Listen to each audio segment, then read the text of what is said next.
Hey, welcome everyone to Midway Radio. It's your boy.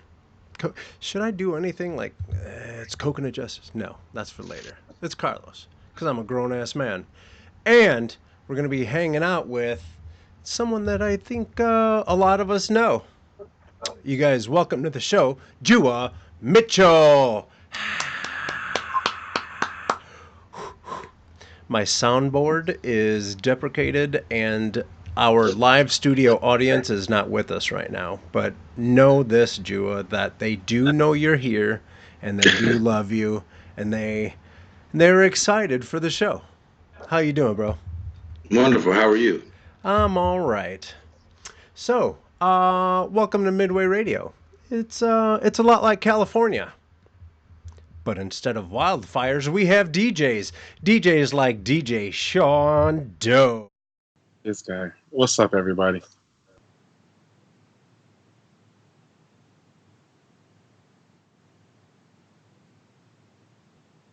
What's up, Los?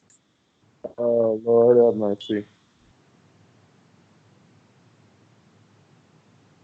How's everyone doing?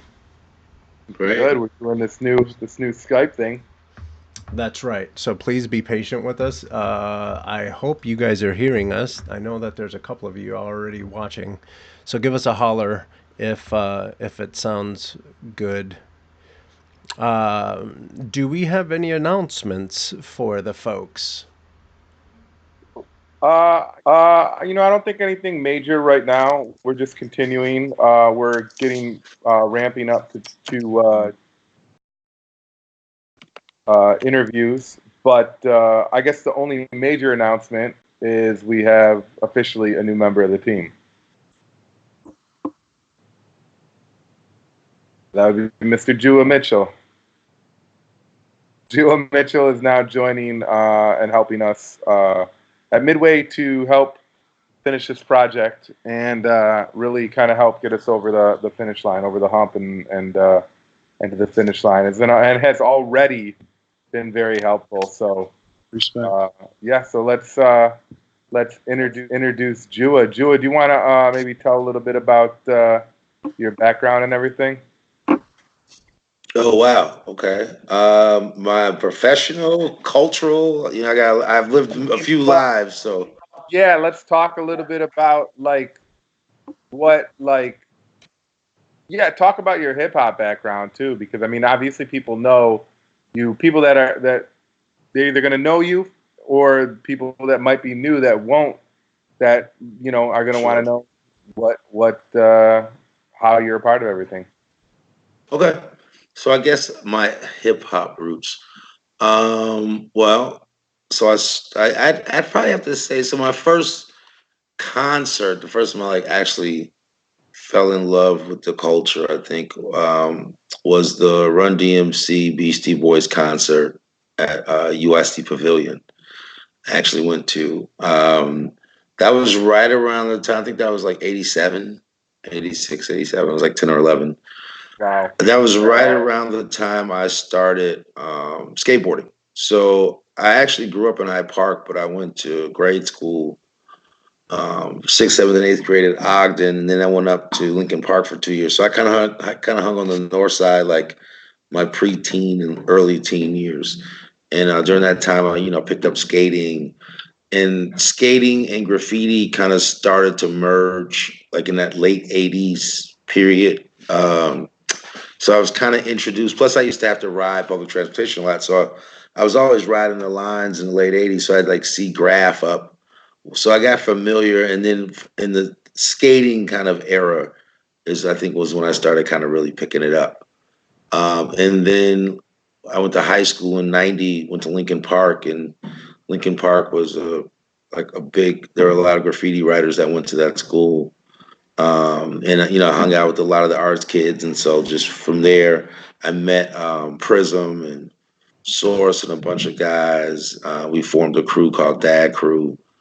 That was 1990. Oh, So, which, go ahead. I'm just saying, wow, that's really the beginnings of like early beginnings of what becomes molds into our hip hop scene. Yeah, no, I mean really early, and then it's kind of ironic because one of my best childhood buddies was John Monopoly. Our families have been close for generations. So while I was hanging out with all my boys, it's kind of weird because we all lived on the south side. We went to school up north. While we were hanging up on the north side, it's funny. John and I kind of parted ways for a few years in our life. So I didn't see John for maybe about 4 or 5 years. And I ran into him at an Alcatraz party, at a Dim Dare party at Alcatraz, maybe fall of 90, winter 91. And so we kind of rekindled our friendship via a Dim Dare party. So it's kind of ironic. Wow. Yeah, it was kind of. I hadn't seen John since we were probably 9 or 10, and at this point we were 14, almost 15. Sure. I don't mean to be all like that, but you look like you might get carded when you go out for a drink. Like you talk about doing things in the 90s. Like I know I got some gray hairs and stuff. You talking like you old like me. I'm 43. I'm 43. I'll be 44 in May. So. Yeah, I got the booty face, man. I cut my hair off. When my hair is in my face, I look a little more my age. But yeah, no, I was blessed with good genes and I ate right. My mom's super vegetarian, so I had a pretty. I was taught how to eat to live. So from early, I didn't start eating meat till I was 7 or 8. So that's a valid answer. People usually be like, black don't crack. Like, okay, well, damn. Well, that too. I mean, black don't crack. But then, like I said, I don't eat great, but I don't eat horrible. And my mom's really into she was a super health nut. So I think I had a pretty good diet growing up. Yeah. Jua, you were traveling from the south side to the north side for high school? Yeah. And well, grade school too. Oh, word. So what graffiti artists kind of influenced you to start? Well, it's weird. So my parents split when I was 12. So my dad actually was up on the Gold Coast. I used to always see Telly up from UAC because I remember I used to ride the Green Line. So my mom lived in Hyde Park. Dad lived up Streeterville, Gold Coast area. So what is now considered the Red Line, back in those days, the south section of the Green Line would go underground before Roosevelt. So that line, I guess it was the Jackson Park Howard line, I guess it was called at that time. That was the line I pretty much rode. So everybody was getting up on that line. So on the south side, it'd be Telly, Cash. Feds had a lot of shit up back then, in the late 80s. Who else used to get up? Riot would get up. That's the south section. And Attica, all those guys on the south side, Upski. And then as you got further north, other people kind of became more prevalent on the north side of that line. So Soar and Agent and Lone and all those guys, the early DTE, J4F guys on the north side of that line. So it's amazing how you say that you rode the train and that would start you off for doing graffiti. I lived out west, but I lived out south, and my grandparents lived out west, so I'd always visit them. So it's always a 2-hour ride from, where I stayed at, which was 111th and King Drive, to the end of Austin. So I was bombarded with graffiti, between those 2 hours. And I was just that's just kind of how I started too. Might as well definitely train. Yeah, no, I mean, I noticed it immediately when I started riding the lines. Plus, I always kind of had an affinity for it because I had, I was exposed to hip hop culture via traveling to New York in the early 80s. Also to Like I was in the Beach Street and Wild Style, like a lot of the early like graffiti films. So I kind of was just into it anyway. And so it kind of was just organic. And then when I got to high school, that's when I really started kind of like bombing. Plus, I kind of had a reason to bomb because I was on the train for an hour every day. So, it was hard not to bomb. I spent like 2 or 3 hours a day on the train. So, we kind of made fun with it. On our way to and from school. So you were talking about how your mom taught you how to eat well and all that stuff. Yep. What did she say, or did she ever find out that you were out there bombing? Well, it's actually funny. So my mom was like a chief at the Chicago Public Schools, and my dad for a while worked for the city, worked for the mayor. So I had parents that were actually like civil servants. So it's kind of weird. But she knew because my bedroom had all throwies in it, so she knew I was a graffiti artist. And it's actually funny, the irony of my bedroom. Dare is my little cousin Cam, who Vic Mensa always raps about, and people always talk about, who passed away a few years ago. So his first kind of like close up smell of aerosol was in my bedroom because we used to bomb in my bedroom and practice in my bedroom. So she knew, what we were doing. I only got arrested probably maybe 2 or 3 times. So every time I got arrested, I got out. So she never really knew like how like dangerous it was. Like when we used to run tunnels or run tracks. She didn't really know. She knew like we were painting on shit, but she didn't really know like to what extent. Yeah. Sure. For me, the hint of police showing up saying, "Where's your son?" I would have been dead. Mom. I got lucky. I got lucky. They never actually came to my house. I got lucky, and every time Prism or somebody had somebody, because you remember we're juveniles now, so like. They couldn't really take you to jail. Somebody always came and picked you up. So it was like somebody's like older brother or like aunt or something like that would come like get everybody out. And this is pre felony graffiti too. So it wasn't like as serious as it is now. Do you got a piece or a production or something that might be your favorite? Where was it at? It might have been your best favorite. Not really. I mean, it's weird. So when we were coming up, we did more throwies and like tagging, and we didn't start really piecing probably until like later high school as we got older. When we were younger, we started piecing a little bit. But we were basically just bombing the lines. We did a lot of throwies, and so it was more about volume than anything at that point. Plus, we went to war a lot back in those days, so we couldn't really paint because everything would get destroyed if we like took the time to do a piece. Somebody would come fuck it up anyway because we were at war like 80% of the time. What were some of the bigger wars you guys were involved? Dad Crew? I'm sorry? You talking about Dad Crew? Oh yeah, Dad Crew, definitely. Right. Definitely. Well, you have to understand the politics of it. We were like the only all-black graffiti crew on the north side, but we were mostly kids from the south side. A few of us from the north side, a few of us from the west side, but the majority of the crew was from the south side, and we were bombing all cities. So we had a lot of confrontations and we were slightly gang affiliated in certain ways too. So depending on the situation and what was going on, we had a lot of conflict. Well, they was gonna think you was gang affiliated anyway with your skin, like. Well, yeah, that.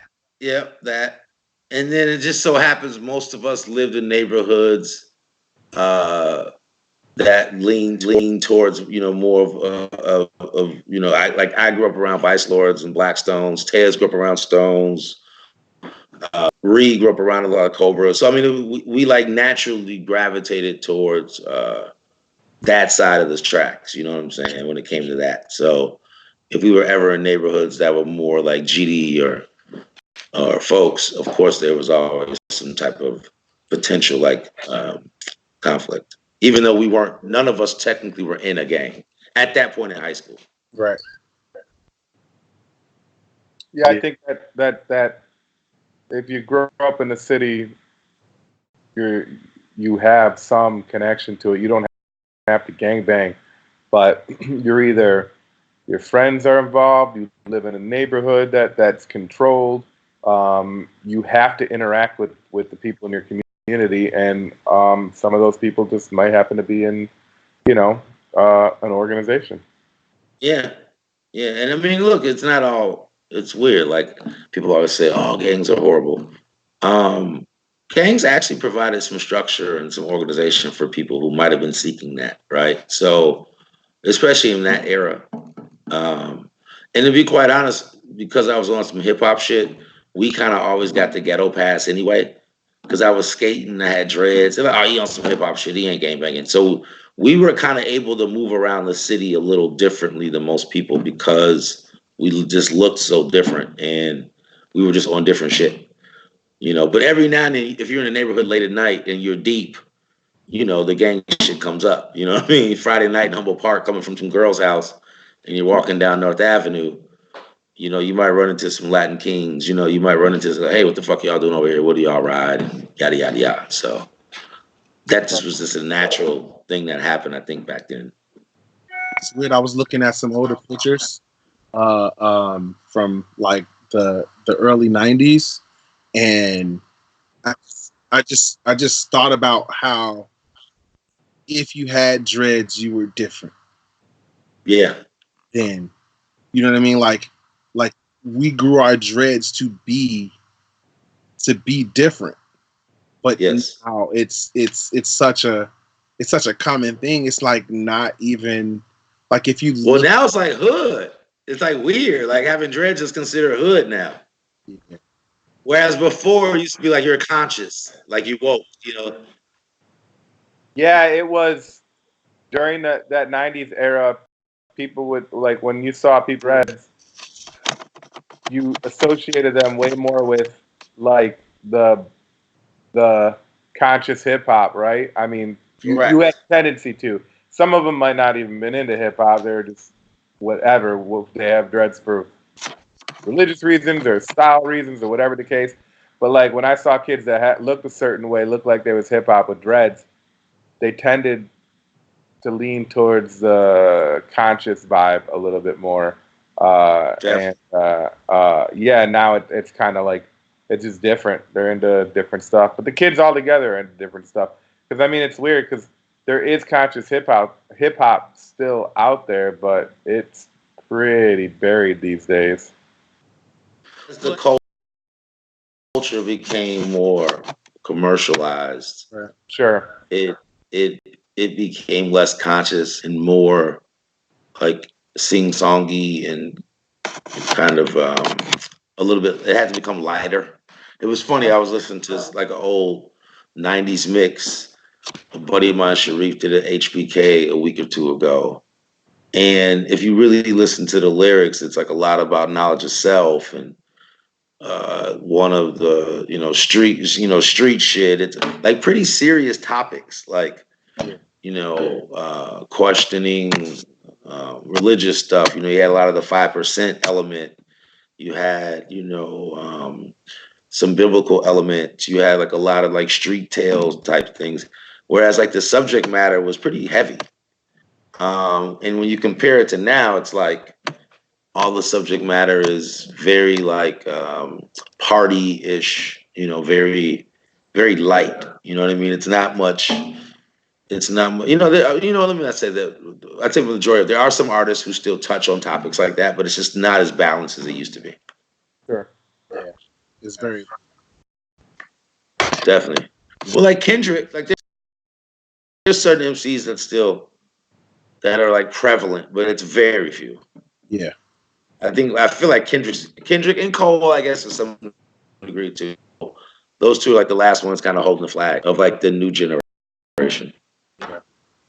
Yeah, and there'll be kids that, I mean, there are kids, like I said, it's kind of like it gets, and I say push to the underground simply because when we came up, conscious hip hop could float into the mainstream because we grew up in a time where, you know, it wasn't that long ago, Mos Def and Talib Kweli were selling gold records.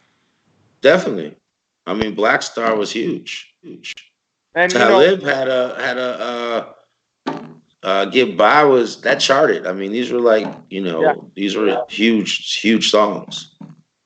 How do you feel? Like, you know, you got Ye still, you know, our own Chicago artist, and he is about to put out a record, which, well, we don't know exactly what it's going to be, but it's definitely going to be some opposite than commercial stuff, I think. I don't know. I've been hearing like snippets and stuff. It's you know, well, you know what? Ye's the kind of person like he'll trash the whole project today and redo it in a week. You know, like so. You know, no telling what's going to actually end up on it. But at least the stuff that I like have been privy to. It's dope. I mean, it's, you know, it's typical like Ye musical genius shit. It's not as gospel-y as I think people might think it's gonna be. A lot of elements of like, it's like that I don't want to call it gospel rap because that sounds so like weird and corny, but like it has like those choiry like elements that you would think, you know. Like Chance's coloring book had a lot of gospel influence to it. It was still its thing, and it went pop. And I think it's just going to be a deeper voyage into where Kanye was trying to go, or what Kanye was helping him out with. So that's what I think. I think you're right. I think Father Stretcher. I think Ultralight Beam is the direction that the entire album is going to be. Nice. Yeah, which is great. I mean, that was I play that record. People go nuts. We'll just wait till we can't. We'll just wait till Friday. Maybe. I don't even know why he does release dates anymore. It doesn't make sense. He should just drop the shit when he's ready to drop it. But you know, that actually makes more sense. Just because I think like I get it, you know, when you're Kanye, it's, and I don't think he plays the game where he's trying to create anticipation. He's just doesn't want to drop it. And I think you nailed it. Like if he just kind of just drops it when it happens, then it'll just kind of save some of the drama around it. But maybe the drama helps it and stuff. Yeah, I'm sure it helps a little bit. And some of it's him putting pressure on himself to get it done. You know, I'm sure like that's why he creates these arbitrary goalposts. But then creatively, he probably finds himself in scenarios where he doesn't feel it's complete and he starts pushing it back. Yeah, for sure. I mean, he doesn't really. I'm sure whatever it is, the guy's a musical genius, so he'll figure it out. I mean, that's his. What's up? Like you said, he makes these arbitrary like dates. He doesn't actually have any real date, and you don't have to worry about pressing things or this and that anymore. You can drop it. So technically, there is no real reason to set a date anymore. He could tweet about it and his post it. I mean, that's literally like the marketing strategy. Yeah. So he's figured that part of it out. Yeah, I mean, yeah. I mean, you will see. You know, I've been kind of cool on like Ye the person lately, but that's still my man. So, and I love his music. I've always enjoyed his music. So I'll definitely hear it through. I think a lot of people will definitely, even regardless of how you feel about him, you'll probably give it a listen. Yeah, absolutely. Absolutely. I mean, he ain't crazy. He out of his mind. The boy's mentally ill, so I give him a pass on a lot of shit. But yeah, some things you just like, come on, bro.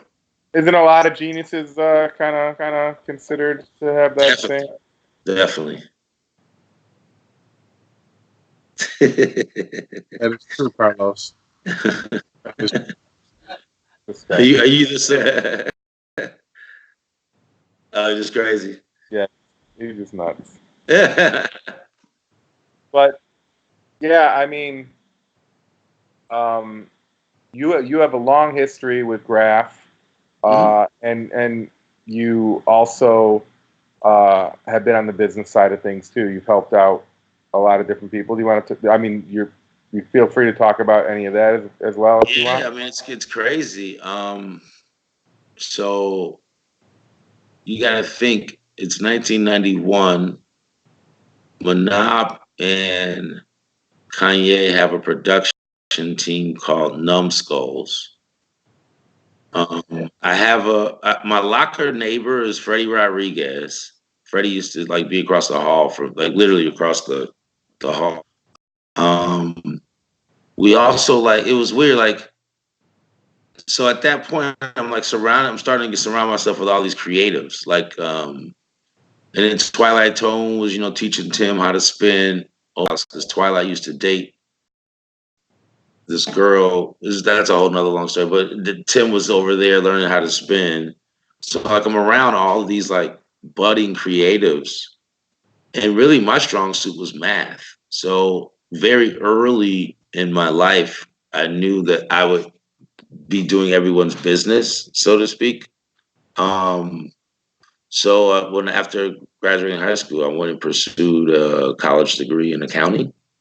And so after that, I was out of school for maybe 2 or 3 years, and I went back to school, got my MBA in finance and accounting, and so from University of Chicago.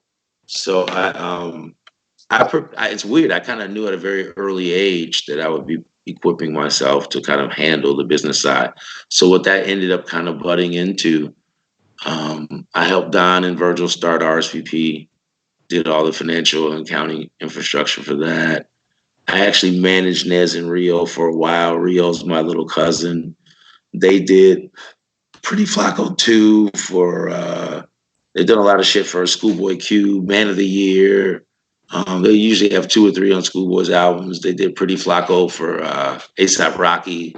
They've done a few for Rocky's albums. Managed them for a while. That was probably like 3 or 4 years. I've helped out artists here and there, DJs here and there. There's a new kid, DJ Oreo. He's Chance and Vic's DJ.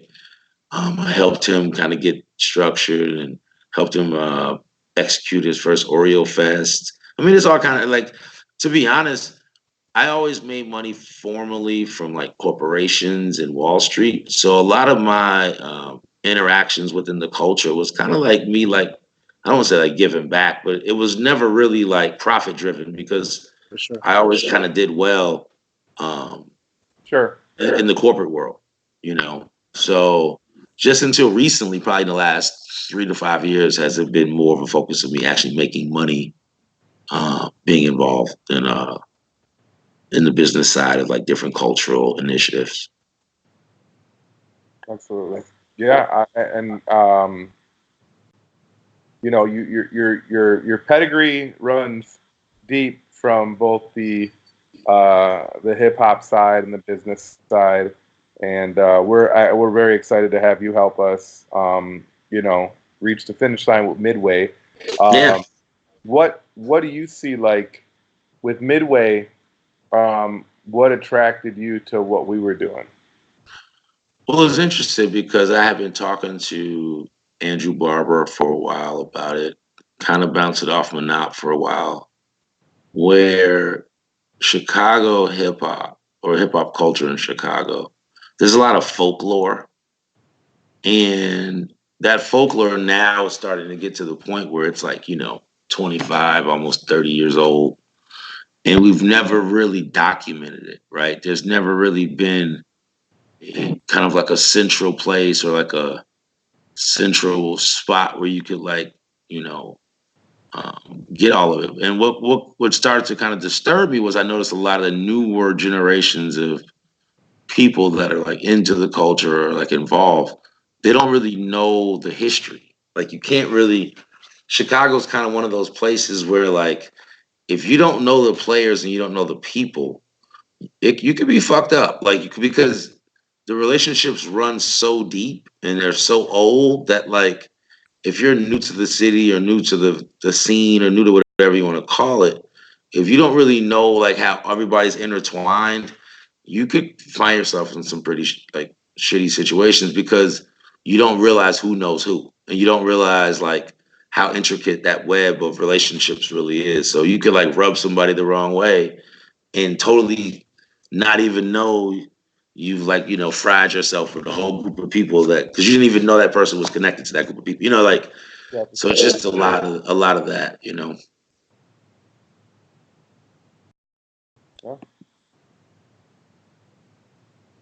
Yeah. When we ran, obviously we met with you, and you, like I said and repeat, you have a long pedigree and a long history, and you were really connected to people that we were obviously trying to reach out to. So we were, and you had offered to even just help. Mm-hmm. I had talked, and we were like, well, we really wanted to bring you in because we felt that, not only obviously could you help us with, connecting us to these people, but you could bring something creatively to what we're trying to present with the story.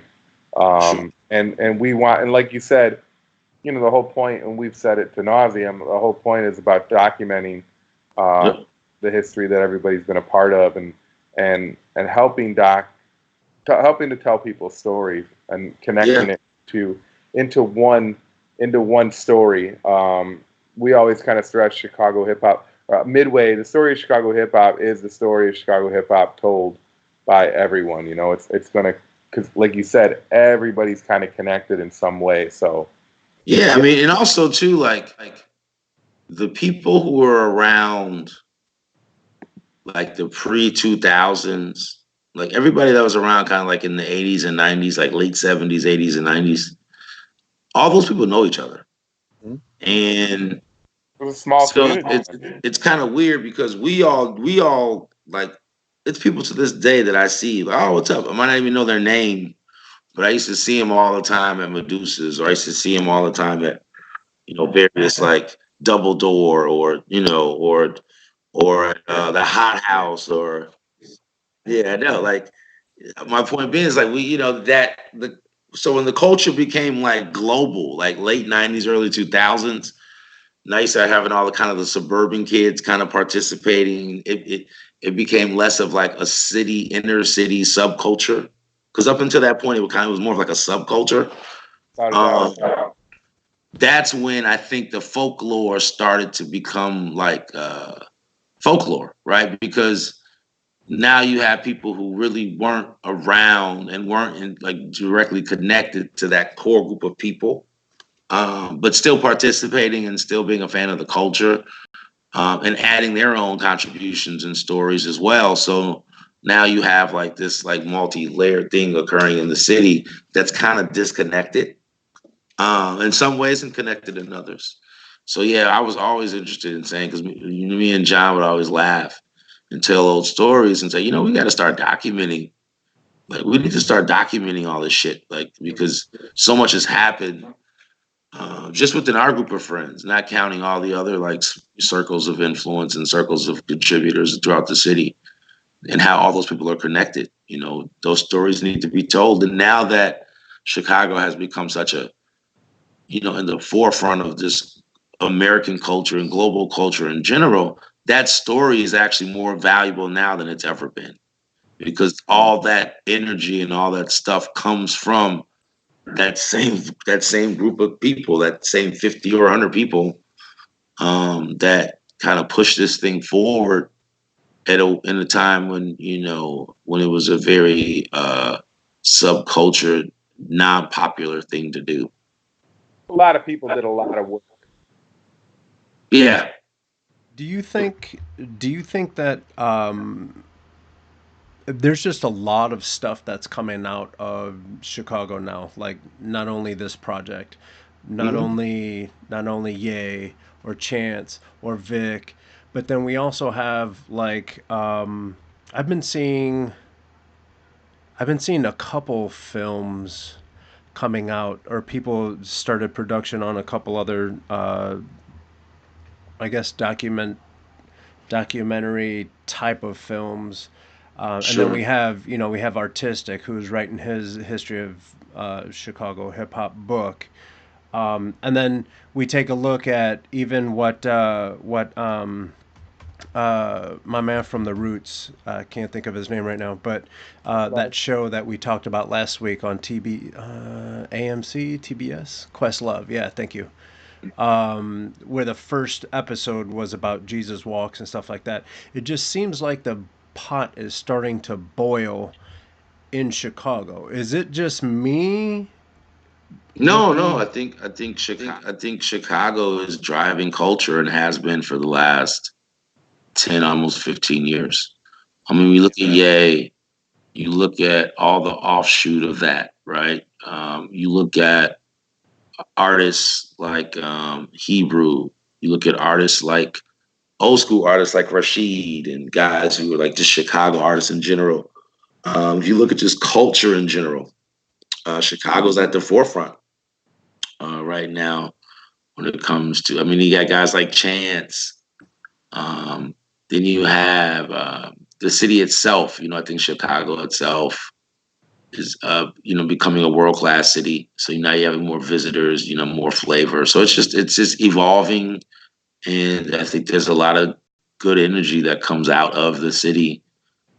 Some of it moves away to prosper, which is fine too, but I think there's a lot that happens within it too. So altogether, it just seems like Chicago's like everywhere. It's kind of weird.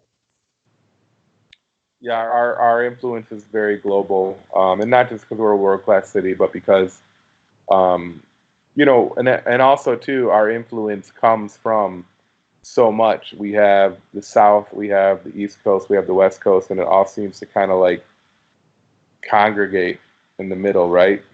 Yeah, I mean, the whole like cool kid silhouette now was like the Jordan 1, the denim, the long tee with the hoodie. That's like a Chicago look, Mhm. like that look, which is now kind of like the staple cool kid attire. That that was created, by kids in Chicago. I mean, 25 years ago. You Absolutely. know, it's evolved, and but I mean that the basics of that. What the hell license does a kid in LA have wearing a goddamn hoodie? It's cold as hell in Chicago. It makes Exactly. sense. Exactly. It's I mean, 80 just all degrees that. out. You better take. The jeans. Yeah, I mean that whole look, that kind of like that look in Chicago sneaker and just hip hop culture. And we're a prideful bunch. Right. I'm not gonna lie. It makes me feel good when I get to brag about something that's coming out of Chicago, and to be able to look back and see that people are starting to work together. There was a couple shots fired on Facebook that I read on a couple things. I forgot what it was. It was a post on someone's Facebook page that said, "What does Chicago mean? What does the word Chicago mean?" And everyone was Hmm. talking about, stinky swamp land that smells like garlic and all this other stuff. And someone actually wrote on there, Chicago means, what was it? Uh, a group of people that has potential to take over the world, but no one wants to work together, kind of thing, Right. right? And that's the stuff that pisses me off to read things like that. That people from Chicago are writing things like that about folks from Chicago. So when you start seeing people teaming up and doing things like writing a book, making a documentary, putting albums together, like, we need to do more of that Oh, and definitely. throw that shit in people's faces. No, I agree. I mean, I think th- because of the gang culture of Chicago, there's like a tribalistic nature to it.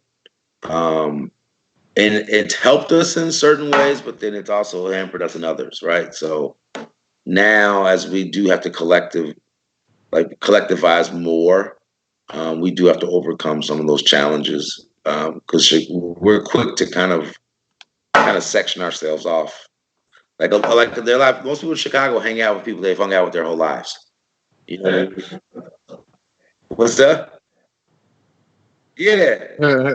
All my friends have been my friends my entire life. Like I don't have. I've met people through work, and I've met friends through college, and I've brought on other people in my life. But my core group of friends are everybody I met before I was 18. Yeah. How it is with me too. Yeah. And I think that's pretty common. You know. So it's weird. I was telling Chad about this a while back. When I went to Thailand, when I said I was from Chicago, the two things that they would mention is Kanye and Chief Keef. Right? Mm-hmm. So those are the two things. And in Thailand, I thought I was like, man, like people respect Chicago all the way in Thailand, right? But all they know is these two things, Kanye and Chief Keef. This is the reason why we're doing this documentary, because if they're looking for, if they know who Kanye West is and then they know who Chief Keef is, they would love to fit all this in their repertoire. Like they love to know all this. So yeah, man, it's amazing to be able to try to fill in the gaps for people. Definitely. And it's time. Yeah. It's needed. And it can't all be covered in one. No. I think there needs to be multiple. But I think you guys are taking the right approach. Or us, the team now, is taking the right approach, because I think getting all the content first and kind of getting all the interviews first and then kind of deciding how to curate the story is the best approach. It's the more lengthy approach. Clearly, as you guys have been working on this thing for a few years now, but I think it's the correct approach, because now you have kind of like the roadmap. Now the question is, okay, well, which route are we going to take, right? So that in itself, I think, is exciting too, because now you can kind of give people the blueprint or the backstory to how a Chief Keef came around. I mean, like, it's weird. I've known Dro since the 90s. Dro used to drive. He was a limo driver. That's how I met Dro. And then Peter Pan was actually Cortez's roommate, and they lived above Talia Hall when Peter first moved to Chicago. He's from Philly. So that's just another example of like how all of it ties. And those are both guys that worked in Chief Keef's management team, right? So those are all ties to those kids. And Chief Keef, it's actually funny. I had this conversation with Vic Mensa a few weeks ago. Hyde Park's an interesting place because Chief Keef went to Diet, which is over on 51st in St. Lawrence. Bump J and SC went to Hales. Don C, Dave Jeff, Sly Polaroid, DeBrat, R. Kelly, they all went to Kenwood. It's something interesting. And then King Louie and Doe and all them went to Hyde Park. So there's like different generations of kids, but everybody kind of revolved around our neighborhood on the South Side. It's kind of weird. Like there was a lot of energy in a very small square footage of area in Chicago. A lot of people seem to cross. And a lot of within that too. A lot of different style of the hip hop culture all within that, because people have a tendency to like kind of pigeonhole Hyde Park as the backpack conscious hip hop world, but there's so much more to it. Yeah. Oh, G Herbo went to Hyde Park too. I mean, now that I think about it. So everybody kind of like, it's weird. Some of the drill rappers went to high school in the neighborhood. Some of Goon Squad went to high school in the neighborhood. You know, you're kind of backpacky type as well. But yeah, it's an interesting place that our culture's at. And then the north side version of that is kind of like Lincoln Park, Lane Tech. That same kind of thing happens on the north side. Shores, Sullivan, there are like 3 or 4 main schools up there where a lot of like in neighborhoods, Wicker Park, Logan, Humble Park, where like a lot of things happened in a very small kind of, piece of land, so to speak. Because I mean, Wicker Park, you're talking about Sub T, you're talking about Double Door, you're talking about a lot of things that, from a cultural standpoint, that brought people together and pushed. You talk about Lower Links over there in Wrigleyville. So once again, it's a couple miles away. These are all places that are pretty highly concentrated parts of the city. So it's just an interesting story. Absolutely. But I'm glad you guys brought me in. I look forward to kind of helping get this thing over the hump, I guess, so to speak. You guys have pushed this rock so far. I know there's probably some. No, I definitely. I'm not. I wouldn't say. Well, at least for me, it's not fatigue. It's just like, okay, now we're hitting some points where we really need to we need to knock out. I know we want to knock out more graffiti, and we want to get the dance part done, and then some of the other artists that are just a little bit harder to reach out to because they're not quite like a one call away type situation. It's more of a process to reach, and we're getting those. But ultimately, we're definitely like. So it's been one. It's definitely been one for sure. So when we started this, I guess it was kind of like we were kind of lucky in a sense of like Chad being the DJ that he's been like and put in the work that he's put in with all these artists, and knowing these artists, it was kind of easier to call people like, hey, this is what we're doing, be a part of this. Myself kind of doing the same thing, like, okay, cool, I've DJ'd with numerous of people like from the late 90s to through the 2000s, you know what I'm saying, through the early 2000s. So we had a lot of people we could connect with, but we just couldn't connect, just can't connect with everybody, Right. So yeah, well, go ahead. No, I was just saying that, and especially now because we kind of dealt with like the older generation, you know what I mean? Like the younger generation is kind of harder to touch, even though we do have kind of like connects to them. The younger generation is harder to get to because of that disconnect that we're trying to connect. You know what I mean? So yeah, it's been a road, but with the younger generation, I mean, because if they still got plenty of gas in the tank and they don't have all that many kids, their responsibility level is super low. They're trying to get their hustle on, so they might look at us like, who the hell are you? Especially me. Like, I haven't called not one damn person because nobody knows who the hell I am, which is fine. But what helps is having you guys be a part of the culture and having those roots. I grew up in Chicago and like 3 people know who the hell I am. Yeah, but right? but everybody has a role. Like you're working on this project to help us with a ton of things that I can't do, that maybe Sean can work on. I know I can't do them, but you can do them. I have connects in certain ways. That's the whole reason Jew is going to come in and play a huge role.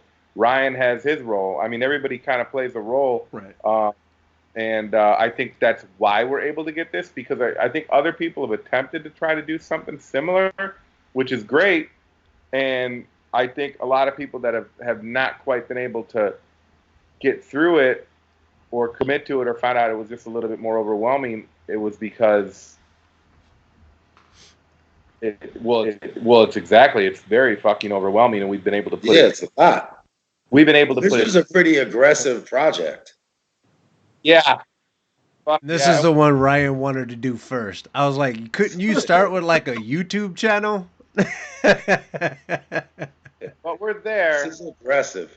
As you don't really, it's like a moving target, right? Like we don't have those like culture defining moments like New York or LA had, where like there were like very definitive groups of people that did very definitive things. Yeah. Our shit was more like kind of like a culmination of a lot of smaller events that then grew into these much larger things, but there's no like direct path to anything. It's all convoluted and backdoored and behind the curtain, you know, stories that you got to collect from a few different people to kind of triangulate to the truth. You know? I mean, if you think about it, like we're so separated in size, like West Side, North Side, South Side. Like a lot of times when I talk to people about what we were doing on the South Side, they had no idea that the South Side had hip hop the way it did. And I mean, luckily, when I came back from college, I started traveling around the city. Mhm. I mean, I was traveling around the city through graffiti, but as far as the entertainment part, like I saw a little bit more up north than I did see when I was in high school. So, and people tell me all the time, like, yo, we just didn't want to, we didn't, you know, we heard not to go out south. And I'm like, oh, the South Side was about as hip hop as you can get. Like it's in, you think Common came out of the South Side, and that was probably one of the most hip hop albums you could have. I mean, Resurrection, like, nothing like it. It don't stop. The one of the things too, and like that I don't know if people think about is literally, physically, geographically, Chicago is fucking massive. It's bigger than most cities on this planet from like one end to the other. That's actually the city. And then, like you mentioned earlier, we have the Chicagoland area. You know, you can't say that a place like Maywood hasn't, which is technically the burbs, or a place like Calumet City or these other places, which are definitely the burbs. They've contributed just as much to the culture, with the groups and the all points of the culture, from fashion to graffiti to dance, everything, to every point of it. And you talk about how fucking massive Chicago is. It's not like any other cities at all. Chicago is about an hour away from Chicago. I mean, you go all the way down to fucking the far end of like Sibley, or fucking, you know, as far out as like the border of like Riverdale to fucking to Skokie. I mean, to Howard. Yeah, Howard. That's a fucking day trip. Like, it's a track, and depending on the time, 3 hours, 3-4 hours. Yeah, and the fact is, it's like fucking 20 miles, 30 miles still too. Yeah. So it's, and that's the fucking city. That's not. That's not the metropolitan area. Yeah. Yeah, I mean, we're much technically the Wisconsin, so. Yeah, and I mean, it goes way the fuck out to Joliet. You know, so like, and then you have, you know, like Aurora, which is far west, and you have people that have contributed that come out from Aurora, like people like Maker and Them Bad Apples and stuff like that have done a lot. Battles in Elgin on YouTube. Yeah, well, Elgin, yeah, you got mainframe and a lot of. You know, it's funny. Like I never really knew any suburban kids in high school. Like we didn't really. But then, like after college, and like once you go, you know, your friends go like U of I and go to state schools. Like then they'll meet kids from like other like towns and shit all over Illinois and all over the Midwest. But we didn't really like interact with suburban kids that much. Well, I think too they were there. They just were in the city. They were just there doing stuff every day, a part of it, and people didn't like groups like the Mainframe. Like a lot of those kids, Maintain and Moses Gunn and all those kids that were part of, or not Mainframe. I mean, Rec Center. I don't know why I meant Rec Center. I was thinking Maintain. So Rec Center, they were all Elgin kids, EMAC and all them, but they were, I never knew that they were from Elgin until that became a definitive thing. I just assumed they were just from Chicago. Oh, okay. But, yeah, so I mean, I'd always seen him around. So I guess sometimes we might not know if people are from, but at the same time, everybody's kind of congregating in the same places anyway. So Yeah. But we talked about too, you people when we talk about early people that were involved in the start of things. One thing we've definitely found out is people in one pocket of the city had no fucking clue. They thought they were literally the ones doing it and setting everything up and starting everything. Yep. Not that they were trying to take credit for steal credit or anything. They just were unaware. They had no clue that everything was happening that they were doing was happening in another pocket of the city and in another pocket. And it was all happening at the same time. The only thing I think that was all city back then was the graffiti. Yep. Yeah. And that was until the music really wasn't a thing until officially really until the 90s. People were doing music, and you had records coming out throughout the 80s, but I wouldn't call it a scene. It was more of like scattered records. You had a couple of records here, a couple of records there, a couple of records here. And then the first official album, technically, I think, would be the MF Boys in 1989. And I think we confirmed it. Ray Barney was trying to put it out because no one had an official Chicago hip-hop album out. And he wanted to be the first hip-hop album out, so he pressed it and distributed it. Makes sense. Yeah. Well, there was a time period graffiti writers were bigger than rappers. Oh, without a doubt. Like when we were in high school, like being a rapper was cool, but if you were up all over the city, you were king. You know what I mean? So it was just different. Like you got a different level of respect too. I think because of the fact that the city was so segregated and so it was just tougher back then. Everybody talks about the murder rate now. Like, oh, it's 400 or 500 people. When we were in high school, the murder rate was like 1,200, 1,100 people. Like it was twice of what it is now. I went to high school at Roosevelt. I remember having to duck and dodge people in drive-bys and shit like that, like once a week, maybe. We learned to dive in bushes and shit. That was just a thing that you did when the wrong people showed up. Yeah. No, I mean, the city was a lot rougher back then. Crime statistics show that too. I mean, it wasn't just. Yeah, it's funny because people are like, the math doesn't add up when they talk about, when people say, oh, the city's so rough, the city's so bad. I'm like, that math don't add up. If the city's so bad, then why is everybody coming in and why is the rent 3 times as high? And why, exactly. Like why, if it's so bad and so terrible, then explain fucking how everything from downtown out is just sparsely like getting fucking completely gentrified and taken over. Exactly. The city's not bad. People wouldn't be buying property up and moving in if it was fucking terrible. Exactly. That cold ass place and the the real estate is high as fuck. Get out of here. That means people want to live there. To me, the city's the nicest, the cleanest, and the safest it's been ever. To be honest, all the way back to fucking its existence, man. Like. Right. People are like, the city was a fucking shithole in the 20s and 30s, and there was murder all over the fucking place, and it was random murders. Nothing was getting solved. And then the 50s and 60s come, and it was just super corruption.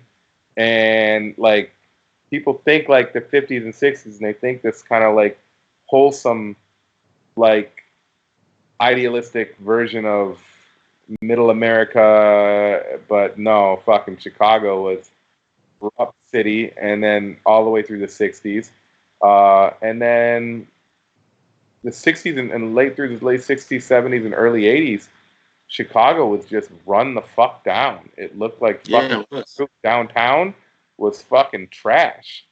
And after you gotta think, after the riots in the 60s, you had all that white flight from the south side and the west side. Yeah. In the 70s, you had all the drugs start coming in, 70s and 80s. So in the south and west side, now downtown, they always kind of kept a certain decorum. You know what I mean? Like once you got north of like Roosevelt, it was like okay, you know, it was bearable. And then there were certain pockets, right? Remember, like you had Lincoln Park, you had kind of like that downtown Gold Coast area. But once you got like west of Halsted or like north of maybe like Irving Park, it got a little like rough. Like, you know what I mean? Like it wasn't like Chicago wasn't Chicago's not a punk ass city. I mean, Chicago, anything can happen anywhere in this city, especially back then. Now, not so much as much now, but back then, anything can happen anywhere. Watch movies like Bad Boys with Sean Penn and Running Scared and all those movies you see from the 80s where they were filmed in the 80s and you see they were filmed here. Or like I think Chuck Norris, like I forgot which one he had, and like them trucking through the city, through the side streets, and you'd see real fucking gritty streets. Now, those are all fucking completely condos and shit. Condos, yeah. That's the tripped out thing. It's because people like they want to move into a neighborhood because they think it's edgy and cool, and they think it's cultured, and then they come in and they're like, oh, but the culture is too bright and too loud and too this and too that, and so we're gonna need that, like we're gonna need that cleaned up. And then they have a kid. And they're like, okay, we're gonna move back to Michigan. And then they fucked up the neighborhood and took the culture out, and then they bail. A friend of mine, Natalie Moore, she's a reporter for WBZ. She wrote an op-ed about how to be a friendly white neighbor in a historically neighborhood of color. Because I guess there is a... What's up? I'm just going. I'm laughing. I'm like, that's great. Oh yeah, you should read it. Go Google it. Natalie Moore. She's the South Side beat reporter for WBZ, and she wrote it for I think Chicago Tribune. Sure. And it talks about there have been instances in Humboldt Park where people are complaining about the loud Latin music blaring from like, you know, the mom and pop shops or something, and how some of the residents were fighting back, and how they're having similar issues in Harlem, where people are complaining about the street music and, you know, things of that nature. So yeah, it's a tough balance, you know, because I look at New York. I used to love going to New York, and I was in Crown Heights, Brooklyn, about maybe a year and a half ago on Franklin Ave, which is like the hood. Like Franklin Ave was Jiggy would rap about, you know what I mean? Like Crown Heights was like right before you got to East New York.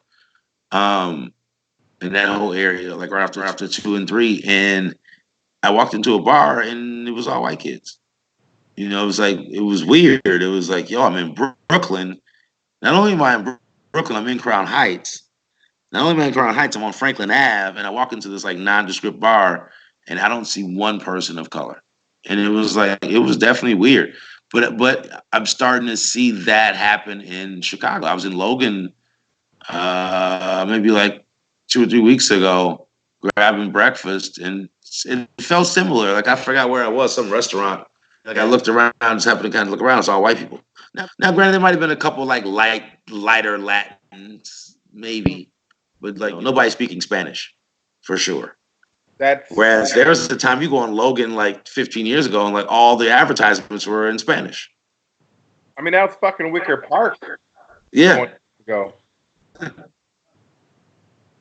You had all the mom and pop shops. You had the little guys with the carts. You know, like it was like kind of how Pilsen is now. But I can tell in Pilsen they're fighting to keep that neighborhood somewhat authentic. They're not just going to let it just go crazy like it did in Wicker.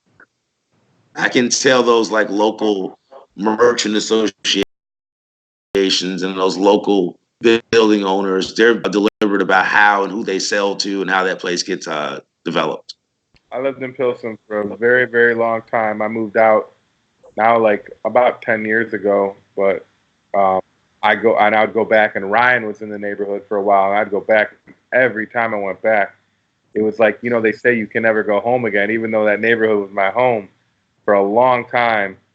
And I love that neighborhood. It was a great place to live. And it's just not the same. Although they are trying to keep it, but man, They're trying. I would go like this, and I would look around. I'd like, I can't believe who and what I'm seeing around here, and I'm like, okay, all right then. This ain't my neighborhood anymore. For consistency, there's this Puerto Rican restaurant out here, just north of San Francisco, and they painted their building a bright green, like the green that you see on a parrot. Okay. And someone wrote a letter to them that said, "Your building is an eyesore. Wow. I hope you go out of business." That was, I want to say, over 10 years ago. It was dated. That letter was dated 10 years ago. And the reason, over 10 years ago. And the reason I know is because the folks that are running that joint took it, put it in a nice little letterbox, and put it at the door of the restaurant. Oh, wow. Good. Meanwhile, my people out here, they got a line that go down the street. Every day. They run out of plátanos and yuca and Cuban sandwiches. I laugh. Like, how you like me now, bitch? It's funny. I just remember, and the reason I bring that up is specifically in Pilsen. I just heard that there was this couple that were talking about how they loved the neighborhood and they loved the culture.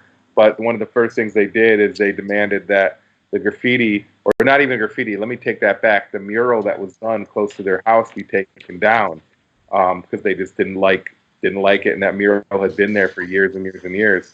And ultimately, once it gets basically, for metaphorically, figuratively whitewashed and buffed out and redone, then these people eventually are going to be like, we don't want to live here anymore, and they're going to leave the neighborhood, and they're going to leave it. And that's the thing, they're not going to leave it the same way they found it.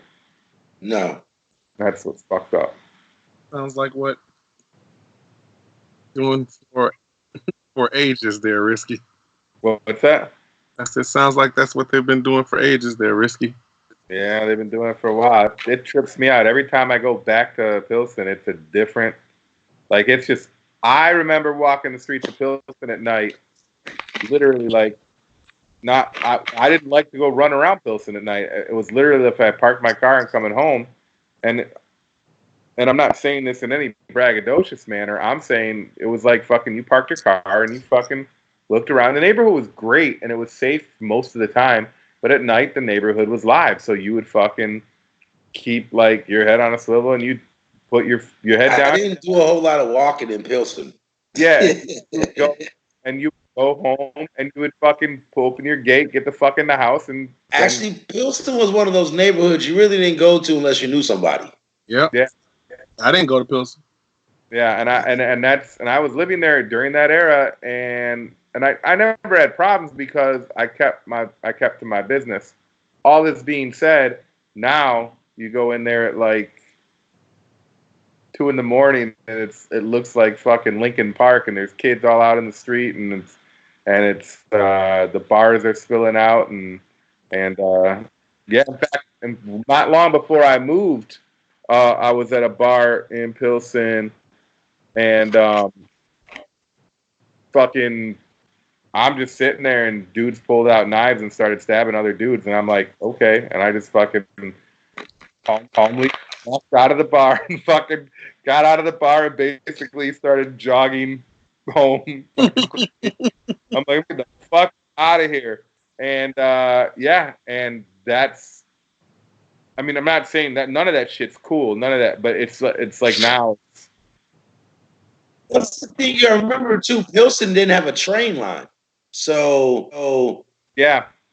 As a kid, we never, if your neighborhood wasn't on the train line, we probably weren't in it. You know what I mean? couldn't Because kind that of pink line got built later. So yeah, the what's pink up? line. So yeah, much later, and it wasn't a neighborhood like you could just easily just pass through. Plus, there was like, and the reality of it is it wasn't like one gang. There was like several gangs controlling every block, and Yeah. specifically at that time, the Hispanic gangs at that time were extremely territorial, and everything was about the block. So it wasn't a situation where you'd go down the street and be quiet.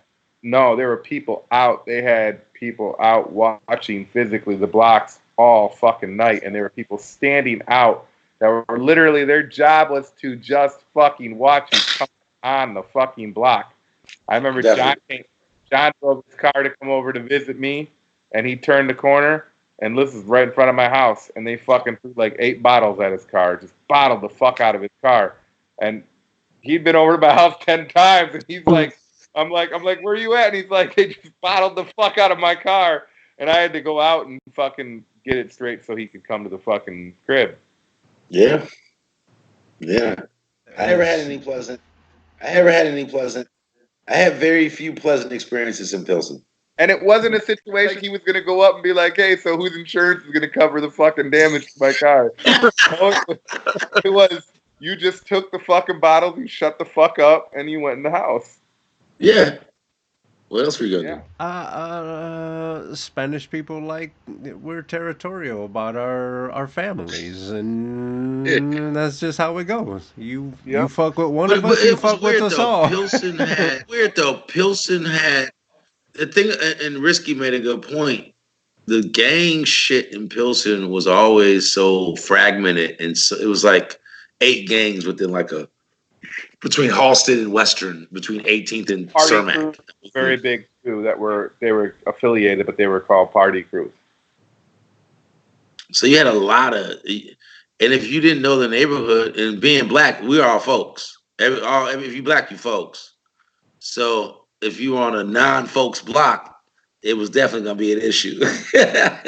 and how did you know? And how would you necessarily know unless Although graffiti, you could. Well, now it's funny for graffiti writers. We knew because all you had to do is look at the graffiti and be like, "Oh, we were on such and such." I mean, so that was another thing where graffiti kind of comes in handy because if you can read the walls, you know what's going on in that neighborhood. You can see who's at war. You can see, which blocks are which blocks because back then people used gang graffiti also too as a way to mark territory. So, and if not, you had to throw in the fucking gangster boogie that had D.A. Smart walk with me to figure out where you were going. Yeah, where you were going. Exactly. Let me say something real quick. Do you know how liberating it was going literally any other town I've ever lived in and wear what the fuck I want? Yeah. That's a kind of freedom you have funny. No idea how good it feels. I'll be funny. Like, because I went to Miami I lived in Miami for a couple years, and I saw some folks wearing some friends, not folks. I saw some people wearing. I can't say that shit either. I saw some young gentlemen wearing black and yellow, and I was like, "Oh shit, you can wear that just freely like that?" They're like, "Yeah, why not?" I was like, I bet your next friend is going to show up with red and black then. They're like, well, yeah, those. And I'm like, ooh, you guys. I'm wearing like literally every color I owned. I was like, I'm not comfortable. I'm not comfortable here. I need to go back home where the rules are clear. Yeah. It's funny. It's funny you say that. I had dinner in Pilsen the other night, and I had on a black and yellow hoodie. And I kind of paused and took note, real briefly, oh wait, I got on a black and yellow hoodie. Where am I? I'm east of Ashland. Okay, I'm okay. It was literally like all this happened in one stream of thought. You know what I mean? I was like, wait a minute, I'm 43 years old and it's white people over here now. What am I doing? It all kind of came to me it doesn't even matter anymore. And it's not even. And the thing is, it's not even white people fucking Chicago. They're from fucking Ohio and Michigan. Right. And I'm not saying bad about that. It's not. I don't give a fuck that you're from there. It's cool. I mean, those places are great. I'm just saying they don't know or care about the culture that we grew up with, and I don't expect them to. You know, I expect them to respect it, but I don't expect them to fucking just know it. That's Expect it. You'll get it. You're either gonna get your car bottled or you're gonna catch an ass whipping. I've had people. The rules are safe. I've had people move here from different places.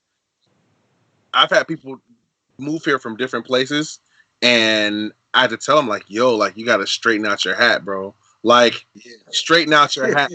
And they're like, "Why?" And I'm like, "Yeah, straighten out your hat. You just do yourself that favor. You know what I mean?" From an ass whipping, right? Yo, yeah. I mean, I'm not trying to tell you what to do. Just straighten out your hat. EC and payroll made us all straight. I can't front though. The hat thing still kind of like people will notice. Like you might not catch beef over it no more, but like you'll be in a certain neighborhood to this day, you might have your hat banged off a little bit. Somebody might take a second glance at you. Like it might not be outright beef anymore, but it's still noticed. Well, it's a definite language in your. Hat.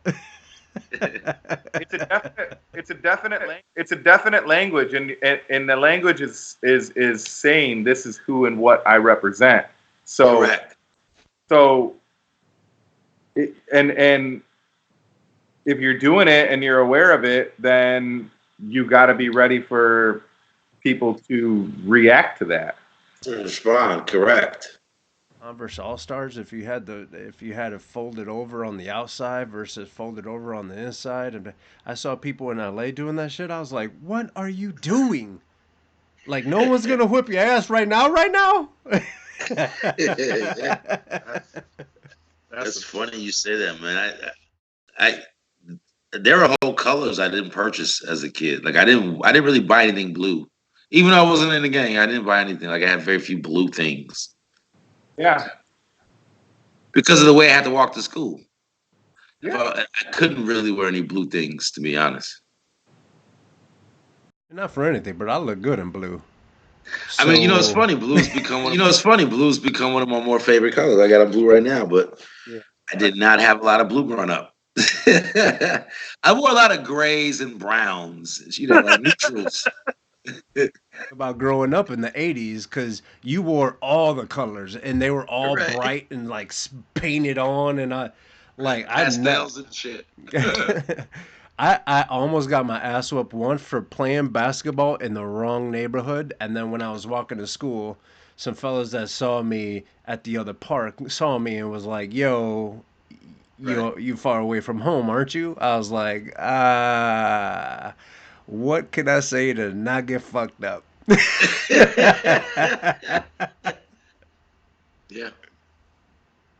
I missed that Chicago, man. That was a good Chicago. That's what they say about New York, I miss too. feeling like anybody might get their ass whooped at any moment. Like there was a certain energy in the city back then. Like it was self-policing almost, I look at some of the kids nowadays, I'm like, you ain't ever seen anybody get their ass whooped before. I can tell by the way you're behaving. You've never got your ass whooped before. Because you just wouldn't act like that. Yeah. I remember walking home. When I was in high school, I used to work at the Kmart that was on, what is that? Between Wilson and 90 and the Kennedy. There's a Kmart right there. There's still a Kmart. I used to work there.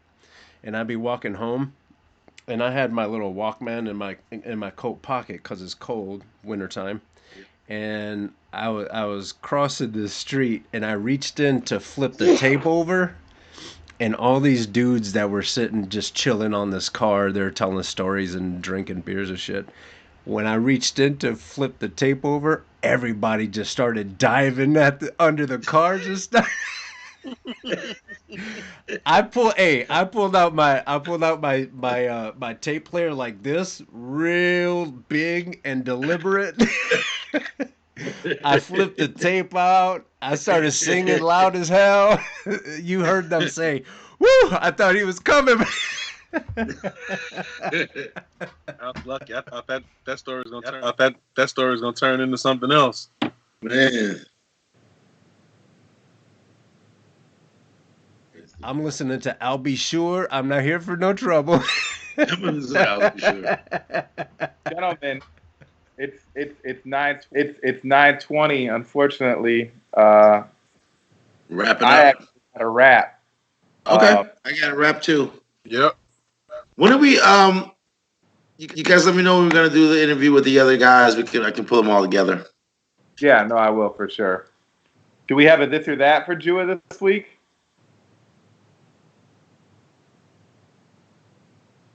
Well, this or that.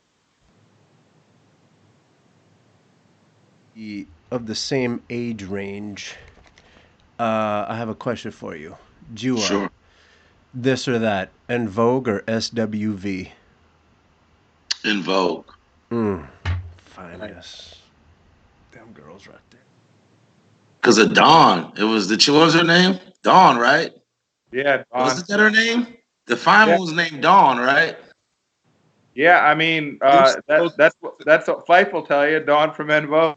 Dawn from En Vogue. The little short one with the short hair.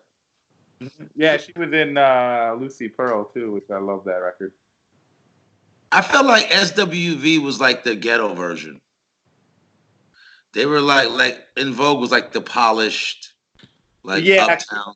Nails.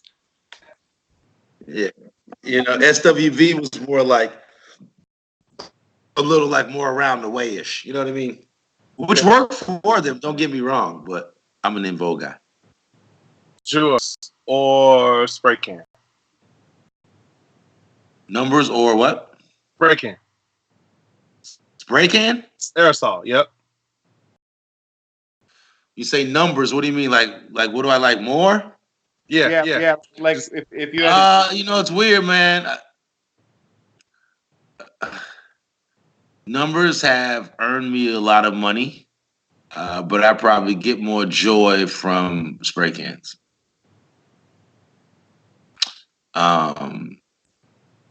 Yeah. And I've been painting more lately. That's what Just getting back to it because I got away from it for some years, and I'm starting to get back, and I can tell it's a good time to kind of like let go of shit and just kind of focus on the wall. It's kind of like it's very meditative. All right, so we'll go classic albums. Yep. Resurrection, which seems to be a lot of people's favorite, which is, I'd never argue with that. Resurrection, or Late Registration. I'm gonna go see Adrenaline Rush. Oh yeah, okay, perfect. That's our chronic, I think. Sonic. Yeah. It's funny, man. Like, and this coming from a Southside kid, I liked West Side rap way more than Southside rap. I wasn't a fan. Like, I was a No ID fan on the second album. Yeah. No, that's not true. That's not true. I knew Rashid, so I wasn't like, because Rashid lived in Hyde Park for a long time. So I used to see him go to a liquor store every day to go get 40s and shit, and he used to date my homie's sister. Actually, I got my leaked version of Illmatic from Rashid. So we actually had Illmatic, and Illmatic dropped, I believe, April of '94 officially on Columbia. We had that shit in like October. And so it was funny because I never really looked at Rashid as like, oh, this big rapper. Like, he was like a homie from the neighborhood, you know what I'm saying? Who like a rap.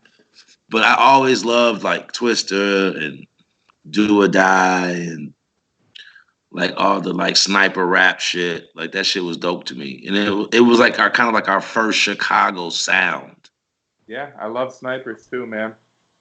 Okay, yeah. Well, all right, you guys. Thanks for having me. I appreciate being on the squad.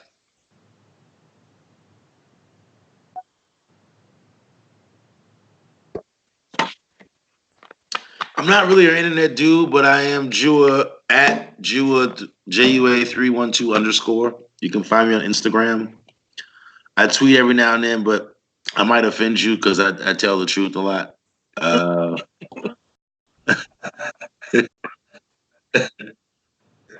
Yeah, man. Like, we just come from a different era, man. Yeah. Politically correct was not something that we were taught. The 70s babies weren't taught that shit for some reason. I don't know. We don't go well in the PC era. But yeah. But that's where you can find me, and then I think that's it. Busy day to come be a part of this team. These guys were all excited when they announced to our little circle that you were coming on and stuff. So I'm excited to have you too, man. Yeah, it's exciting. It's exciting. I want to help. Like I say, keep pushing the rock. You guys have done a great job. And I was telling Chad, I know there's some fatigue, some project fatigue. So you got to bring new blood in intermittently to kind of keep the shit flowing. So I'm just a new cog in the wheel. That's all. Yeah, no, great.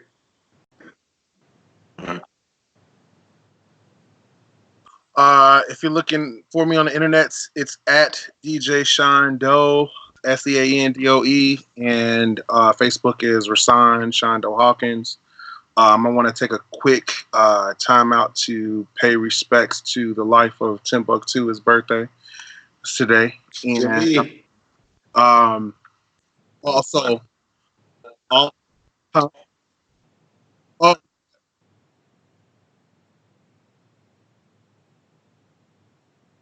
I'm tired of losing people. we actually just lost Maneuver 13. So we did take a loss, and I am tired of losing people, but we still have to respect what they've done in the culture. That's what we're gonna do. You know what I mean? So condolences to Maneuver's family and Nonstop. That people don't know, that's Nonstop's little brother. Yeah. Really? Yeah, who was an amazing rapper and a writer on his own right, outside of, like he did his own thing completely. Yeah. So respect to the life of that brother. And also I wanna say that I am looking forward to this not No Name, Shmino, and Saba record. So I keep hearing about this. Yeah, I'm definitely looking forward to that. So a couple of hip hop things. Saba's the truth.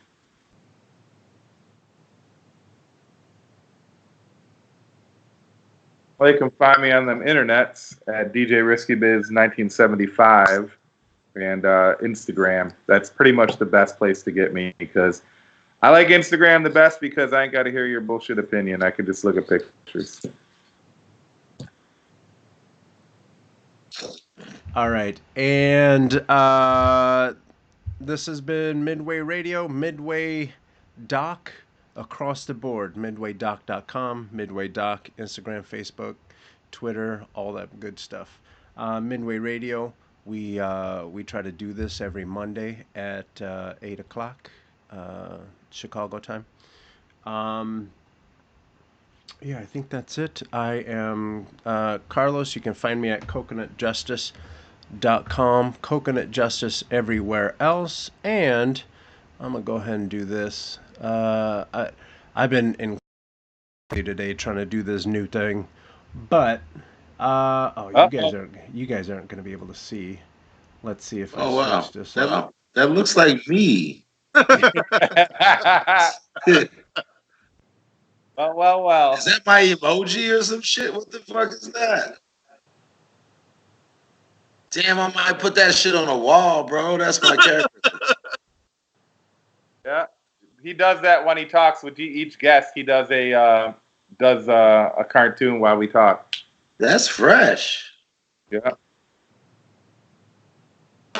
No, that's dope, dude. You got to email that to me, man. I might like put that. I might actually do a character with that, bro. That's dope. I appreciate that.